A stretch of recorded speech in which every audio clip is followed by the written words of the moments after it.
This is the story of how the biggest esport in the world was nearly ruined and sabotaged by its own creator. This is the story of patch 6.83, a version of Dota that will live in infamy. Hello everyone and welcome to Proguides. My name is Moxxi and today we're learning about the bizarre tale of ho-ho-ha-ha, the unholy spinity rubber band Dota, or as the game designer IceFrog called it, 6.83. This patch left lasting damage on Dota 2, and only this past year has IceFrog started deworking some of the last remaining cancerous mechanics or hero reworks from this dark age. Before we begin, I have the question of the day for you. Play during 6.83? Do you remember it? And if so, what were your feelings about the patch? Personally, I'm still scarred for life by it. Before we understand 6.83, we must first understand 6.82 and the dangerous framework it laid. The smaller patch was made to address the meta of TI4 from earlier in 2014. TI4 was unique in that it had a big surprise meta. Usually, the TI patch is heavily explored and out for several months before the big event. TI4 was no exception. This patch had been out for a long time, and the broken heroes like Lycan, Faceless Void, Skywrath Mage, and Tidehunter were globally recognized. But in a surprise meta tornado that has not since been repeated, China completely shocked the other teams when busting out dedicated push strategies with Venomancer, Nature's Prophet, Timbersaw, Razor, and Death Prophet carries. Heroes like Razor and Death Prophet were previously seen as pup stompers only, but as the event progressed, you either adapted or you died. Evil Geniuses, who was the only Western team to finish top 4, also began running Death Prophet Razor cores, and slower supports like Bane and Aya were replaced in favor of Shadow Shamans and Enigmas. While the development of the event's meta was exciting, the finals are universally regarded as the worst ever in Dota 2 history. The average game length was 20 minutes flat. The whole best of 5 was over in 80 minutes. Newbie and Vici Gaming exchanged stomps in which the leads never once changed. The only two traditional carries picked up were Morphling and Lifestealer. They were both promptly stomped and lost. You could say that Alchemist, who ended up being a surprise meta development, was a traditional carry, except it was being played as offlane and literally didn't even level Greevil's Greed once. It solely existed to build mech and max Acid Spray, which is probably the best skill in the game at the time to depush safely. Any other methods of playing Alchemist resulted in the hilarious clip of Arteezy buying Midas while getting Rax and then immediately dying to Leshreq. 6.82 came down hard on the TI4 finals meta. It nerfed all the problem heroes and started strengthening Glyph of fortification towards what it is today. During TI4, Glyph only lasted 5 seconds and didn't protect creeps and didn't get refreshed upon tier 1 destruction. 6.82 reworked the gold and XP bounty formulas and added bounty runes. In fact, it was actually 6.82 and not 6.83 that created the majority of the artificial comeback mechanics, but the perfect storm of imbalance was still brewing. December 2014. The Shifting Snows update is released with 6.83. The Unholy Spinity refers to the trio of Juggernaut, Troll Warlord, and Axe. All three of these heroes reached record-breaking levels of brokenness. Juggernaut gained 6 agility along with 6 damage and had his crit, which was a double damage during those days, increased by 5% probability at all levels. Think about that. An agility carry gaining 6 agi at level 1 along with the crit buff, which is essentially 5% damage increase at all stages of the game. When was the last time a carry got a buff that big? It's been a long time. And back then, Jug's Omni Slash had a way longer cast range and mini stunned on impact, so you could cancel TPs. Troll technically didn't get a buff, he got a bug fix. The fix was that the Fervor wasn't granting the first stack bonus. Okay, so this amounted to a 34 attack speed buff. That's kind of a massive buff. I get it's a bug fix, but maybe something shouldn't be nerfed to compensate? Maybe more insane than this though was the fact that melee form granted 15 damage. So yeah, you're casually having 70 damage on a carry at level 1, and then by level 2, you have a ton of attack speed too. There was also an exploit that pro trolls used to totally obliterate any lane. You could buy an Orb of Venom and then switch to melee form while your ranged projectile was flying. The target would then be affected by melee Venom stats despite the attack having been ranged. This was back when Orb of Venom was much stronger. Axe completed the Unholy Spinity. The buffs he received were to Battle Hunger, which increased the DPS, lowered the mana cost, and increased the move speed bonus in slow. In 6.82, he also had his spin chance up from 17% to 20%, which means you got 15% more spins in total. Also, level 1 spin was way better than it is today. Another big aspect I don't hear discussed enough was that melee range was 128 until 7.0. Now it's 150 units. The lower attack range back then was amazing for Axe and meant enemies had to be much closer to the creep wave.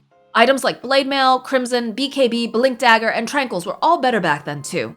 Axe doesn't care about BKB or the magic immunity from Jug Spin, so on top of being a villain, Axe was also in part a hero against the other two.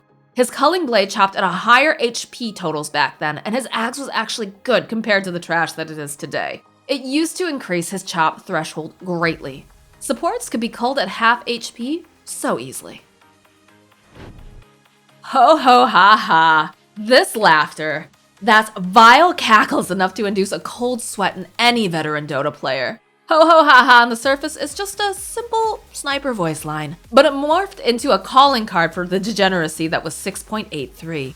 Sniper was perhaps one of the most overpowered heroes of the patch. Certainly he had hit the hardest with nerfs after the patch. Sniper got one of the biggest buffs of all time. His shrapnel just got 3 charges. It went from 1 to 3, just like that. The only downside was it didn't damage towers anymore, but who cares? Your spell just got 3 times stronger. Except it was probably even more than 3 times stronger because the mana cost was reduced to compensate and the duration even got increased. Think about that. Was Sniper bad before? Yeah, sure. But in pro games, not in pubs. Sniper has always been good in the trench. The trench after this buff was a true hellscape of snipers. Sniper became the most picked hero in the game, surpassing Pudge by a lot, who, by the way, is almost never surpassed as the most popular hero in the game. August of 2015, Combo Wakamaka uploads one of the most popular meme videos in the history of Dota 2, the Sniper Plague. In the video, our protagonist is faced with an enemy sniper and his friends stack when only counter picks. The end result? Sniper still won. Just as problematic as the buffs themselves was the item balance pertaining to these heroes. It was simple. Phase Boots, Ring of Aquila, Mask of Madness, SNY, Scotty, then any big pure damage items and or a BKB. All of these items were hugely overtuned, synergistic, and allowed for infinite kiting even through magic immunity. During this patch, SNY gave way more movement speed, and instead of having status resistance, gave a chance for your attacks to maim, which was like a BKB piercing slow. The biggest issue still was that items like Glimmer Cape and Aeon Disc didn't exist yet, and position 5 and 4 were still poor back during those days. So yeah, any support was instantly dead to the infamous 4. What was the support of choice, you asked, during this patch? Lion. Lion was actually almost as popular as these 4. He received a freakishly huge 7 attack damage buff with no downside among some other smaller buffs. The last aspect of 6.83 is what defined the pro metagame more so than anything else. We're talking about rubber banding artificial comebacks and how it nearly ruined the competitive scene. Having seen nothing even remotely close to a comeback in the final days of TI4, IceFrog implemented formulas to ensure that any kill obtained by the disadvantaged team would yield much greater rewards. This is actually fine, even great on the surface. There should be comeback mechanics in Dota, or else an advantage today creates a greater advantage tomorrow. The problem with the initial formulas was that they kicked in immediately with any amount of lead. So if you were only ahead by 1k gold, your deaths were about 40% worse just because you were ahead by any amount. The greater the lead, the more outlandish the rewards became. A 10k lead could be gone in a single lost team fight, and your XP advantage, which was probably smaller than the gold lead because maybe you built the gold lead by 5 manning down towers and team fighting, would be reversed. The whole enemy team could gain 2 levels or more each. This formula punished the delicate balancing of hero timings. Naturally, a hero like Undying was supposed to be great early and generate an advantage in the lanes. Now later game arrives and your hero is falling off, yet you're still at a net worth advantage. You might not even be ahead in win percentage because your heroes are worse in the late game, but none of that mattered to the formula. Have a gold lead? If you even throw one fight, you're at risk of losing it all. Supporting was very bizarre during this era. On the winning team, you were the poorest hero and you still gave up a big bounty for dying. This is because the multipliers for the individual net worth were not in place yet. Anyone on the winning team gave up a big bounty. On the team that was behind, you were encouraged to play loose and dangerous. If you died, so what? You barely gave up anything, and you even increased the enemy's lead so that your cores can get more from kills later. If you were really good, you even fed an opponent a killing spree. Sprees gave up 3 times as much gold as they do today. This led to a boring high ground defense meta. and you know who's the king of high ground? Sniper. Picking weak lanes was fine, even encouraged so that you could get out of the lanes with a disadvantage and reap higher rewards. The air quotes winning team would amass a great advantage before even thinking about going high ground to prevent throws. This made pro gameplay very repetitive and boring to watch.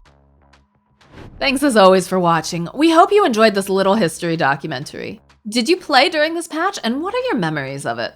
Like, subscribe, and hit the bell to be notified of the new stuff we have coming out. Enjoy your day, and be thankful that at least no patch can get as stale as 6.83.